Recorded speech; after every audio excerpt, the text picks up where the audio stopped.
ज्यावेळेला आपण video upload करतो की नाही, पदार्थ आपण टाकतो आपल्या यूट्यूबवर, त्यावेळेला बरेच जण विचारतात की हा पदार्थ 4 माणसांना पुरणार आहे का 5 माणसांना पुरणार आहे, 2 माणसांकरता आम्ही किती घ्यायचं.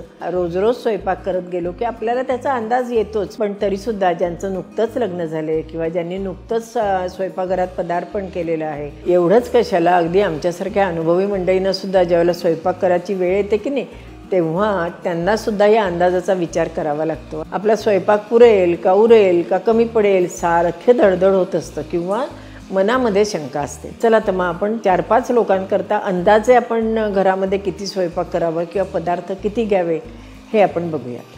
एक आपण लक्षात ठेवायचं की साधारण प्रत्येक माणूस अंदाजे 350 ते 400 ग्रॅम अन्न खात असतो, म्हणजे शिजलेलं बरं का. 350-400 ग्रॅम हे जर आपण आपल्या डोळ्यासमोर एक प्रमाण ठेवलं तर त्याच्यामध्ये काय काय असतं तर 2 पोळ्या. एक पोळी साधारण 35 ते 40 ग्रॅमची असते, घरगुती पोळी बरं का. आणखी मोठ्या असतील तर ते जास्त ग्रॅमच्या असतात, पण आपली घरातली पोळी जर म्हटली तर 35 ते 40 ग्रॅमची असते. 2 पोळ्या प्रत्येक माणसाच्या आपण धरल्या तर ते आपले 80 ग्रॅम होतात. त्यातले चटणी कोशिंबीर आपण 20 ग्रॅम धरूयात. साधारण एक माणूस भात किती खातो तर 50-60 ग्रॅम खातो, म्हणजे आपली अर्धी ते पाऊण वाटी भात खाल्ला जातो. आता वरण आहे, भाजी आहे, सुकी भाजी आहे, पातळ भाजी आहे. तर वरण जे आहे ते आपली 1 वाटी जर आपण घेतली तर त्यात 100 ते 125 ग्रॅम अप्रॉक्सिमेटली शिजवलेली आमटी किंवा पातळ भाजी त्याच्यामध्ये वाटीमध्ये मावतं.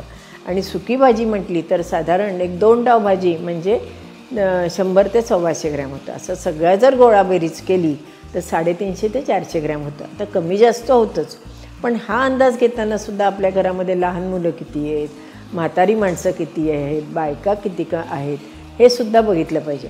तरुण मंडळी असेल तर 350-400 ग्रॅम अगदी हटकून लागतं, परंतु बायका म्हणा, सिनियर मंडळी किंवा लहान मुलं असेल तर हे 350चं जे आपण प्रमाण धरले तर 300, पावणे 300 ग्रॅम लागतं. अर्थात प्रत्येकाची खाण्याची पद्धती वेगळी असते. काही जणांना भातच खूप लागतो, काही जणांना पोळी खूप लागते, त्याप्रमाणे आपण अंदाज आपला कमी जास्त करू शकतो.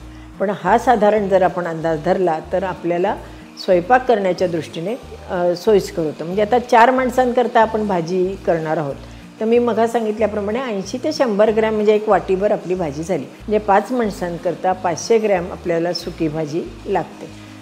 पण एक लक्षात ठेवा, मघा सांगितल्याप्रमाणे कमी जास्त अंदाज होऊ शकतो, पण 500 ग्रॅम अप्रॉक्सिमेटली लागते. पातळ भाजी जर आपण करणार असू तर आपल्याला 4-5 माणसांकरता 1 जुडी पालकाची किंवा मेथीची लागते. पण जर सुकी भाजी आपण परतून भाजी करणार असू तर आपल्याला साधारण 1 ते 1.5 जुडी आपल्याला कुठली पालेभाजी लागते. पण समजा जर आपण एकच पालकाची किंवा मेथीची जुडी आणली असेल आणि आपल्याला परतून भाजी करायची असेल तर मग त्याच्यात आपण हरभऱ्याची डाळ, मुगाची डाळ, दाण्याचा कूट किंवा डाळीचं पीठ घालून परतून सुकी भाजी, कांदा आहे, असे अनेक व्यंजन घालून आपण त्या भाज्या करू शकतो. साधारण आपण हा अंदाज घेतला ना तर कुठली भाजी कमी जास्त आपल्याच्याने होणार नाही. आणि त्यातनं जर उरली ना तर आपली उरलं ही सिरीज बघायची, म्हणजे त्याच्यामध्ये अनेक पदार्थ दिलेले असतात. एकूण काय की अंदाज घ्यायचा आणि त्याप्रमाणे आपण स्वयंपाक करायचा. तर 2च माणसांकरता असेल तर हेच प्रमाण आपण निम्म घ्यायचं. समजा आपण फक्त मशरूमची भाजी केली आणि इतर काही कालवणं करायची नाही असं ठरवलं असेल तर प्रत्येकी साधारण 1.25 वाट्या आपल्याला मशरूमची तयार भाजी लागेल. अर्थात हे प्रमाणसुद्धा कमी जास्त लागेल. त्याच्याकरता आपल्याला 4 माणसांकरता 15 ते 20 एवढे मशरूम लागतील आणि बाकी सगळी आपण ग्रेव्ही करतो. अशा तऱ्हेने आपण आपल्या स्वयंपाकाचं नियोजन करू शकतो. आता समजा ब्रेकफास्टचं आपण प्रमाण धरलं तर 1 वाटी जर आपण पोहे घेतले किंवा 1 अलगद मूठ जर आपण पोहे घेतले तर ती एका माणसाला पुरते. म्हणजे त्याच्यात 1 डिश पोहे तयार होतात. म्हणजे आपण समजा 4 मुठी अलगद पोहे घेतले तर एखादी मूठ जास्त घ्यावी, कारण कोणी कमी जास्तही खाऊ शकतं की नाही. 1 वाटी जर आपण जाडसर रवा घेतला आणि त्याचा उपमा केला तर त्याच्यामध्ये 2 माणसं तो उपमा खाऊ शकतात.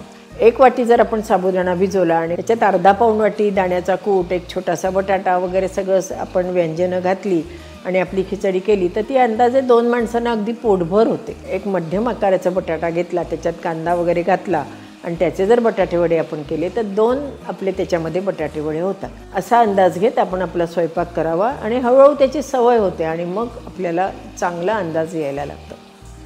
आता पार्टीच्या मेनूचा अंदाज कसा घ्यायचा, जेवणाचा अंदाज कसा घ्यायचा, त्याच्याकरता आपण वेगळा व्हिडिओ करणार आहोत, तो तुम्ही नक्की बघा.